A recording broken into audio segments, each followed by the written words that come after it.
বাজবলের বাজনা বদল, ভারতীয় ওপেনারদের পাল্টা মারে বেসামাল ইংরেজরা। ইংল্যান্ডের বাজবল ভারতে কতটা সাফল্য পাবে তা নিয়ে প্রশ্ন উঠছিল। যদিও ভারতের মাটিতে 5 ম্যাচের টেস্ট সিরিজ খেলতে আসার আগে ইংল্যান্ড শিবিরের তরফে সাফ বার্তা ছিল নিজেদের বাজবল রণনীতি ছেড়ে একটুও সরবেন না তারা। টসে জিতে ব্যাট করতে নেমে আগ্রাসী মেজাজেই এগোচ্ছিল ইংরেজদের ইনিংস। ভারতীয় পেসারদের বিরুদ্ধে সাবলীলভাবেই ব্যাট করছিলেন দুই ইংরেজ ওপেনার জ্যাক ক্রলি ও বেন ডাকেট। মাত্র 11 ওভারের মধ্যেই স্কোরবোর্ডে 50 রানও তুলে ফেলেন তারা। তবে স্পিনাররা আসতেই ম্যাচের ছবিটা একদম বদলে যায়। বিধ্বংসী হয়ে ওঠা ডাকেটকে ফেরান অশ্বিন জাডেজার সঙ্গে অক্ষর প্যাটেলের স্পিন ত্রয়ীর দাপটে দিশেহারা হয়ে পড়ে জো রুটরা। পরপর উইকেট হারাতে থাকায় রানের গতি থমকে যায়।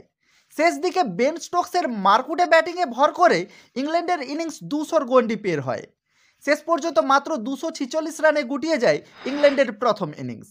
ব্যক্তিগত 70 রানের মাথায় জসপ্রীত বুমরার বলে আউট হয়ে ফেরেন ইংরেজ অধিনায়ক বেন স্টোকস। ভারতীয় বোলারদের মধ্যে সবথেকে সফল হয়েছেন অশ্বিন ও জাডেজা। 3টি করে উইকেট পেয়েছেন এই দুই স্পিনার। 2টি করে উইকেট নিয়েছেন জসপ্রীত বুমরা ও অক্ষর প্যাটেল। ইংরেজদের 246 রানের জবাবে 1 উইকেট খুইয়ে 119 রান তুলেছে ভারত। দারুণ ছন্দে রয়েছেন ওপেনার যশস্বী জয়সওয়াল। 76 রান করে দিনের শেষে অপরাজিত রয়েছেন তিনি। জয়সওয়াল ইনিংসের সূচনাই করেন 4 মেরে। 9টি 4 ও 3টি ছক্কা মেরেছেন এই তরুণ ওপেনার। তার সঙ্গে রয়েছেন শুভমান গিল, তিনি অপরাজিত রয়েছেন ব্যক্তিগত 14 রানে। অধিনায়ক রোহিত শর্মা ব্যক্তিগত 24 রানের মাথায় আউট হয়ে যান।